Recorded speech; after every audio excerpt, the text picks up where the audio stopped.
Assalamu alaikum wa rahmatullahi wa barakatuhu. Da fari sunana Suleiman Ibrahim wanda aka fi sani da Lamela, CEO Sula and Iro Electronics Equipment. Me ja hankalinka? Ito, masha Allah, alhamdulillah, ni dai abin da ya jawo na fara kasuwancin nan shine ni electrician ne, sannan kuma sau da dama if like ina buƙatan kayan accessories na electrician sai na je ni na hau abin hawa na je ina kafin nake haɗawa, so shi ya ja hankali na buɗe kasuwancin na haka. So, a farkon tafiya ƙalubale fuskanta. Gaskiya ƙalubalen da na fuskanta shine samun customers wanda za su tallata min ma kasuwa na ma. Na samu ƙalubalen gaskiya sosai kafin na same su.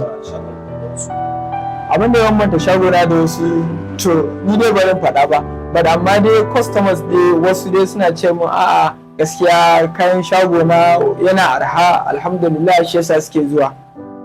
Kana da wani buri na faɗa wannan kasuwanci na gaba? Gaskiya yana da buri, saboda ina so ya kasance bayan kayan electronics akwai kuma ina so in saka kayan solar. Wata shawari za ka bai wa matasa masu son fara kasuwanci? Alhamdulillah, in ya da su fara da niyyar za su yi, sannan kuma za su jure alhalun da yake cikinta da ƙalubalen da ke cikinta, to alhamdulillah. Wasu darussa ka koya daga fara kasuwanci zuwa? Darasi na farko, haƙuri, juriya da kuma hazaƙa. Wani lokaci ka taɓa yin kasuwa? Sometimes akwai lokacin da na taɓa ji yau kan na buɗe shago, gobe ni an huta kaza duk da haka dai, amma ba shi yake sa ni in fito shago ba, in cire. An taɓa, akwai wasu su uku sun taɓa zuwa shagona suka zo da niyan POS. Da suka zo da niyan POS sun cuce ni naira 150,000. Wal kuma a ciki 100,000 wal a ciki kuma 1,500 ne kawai suka ce. Idan za ka fara da farko wani abu za ka canza? A tsare-tsaren kasuwanci na gaskiya abinda zan fara canzawa shine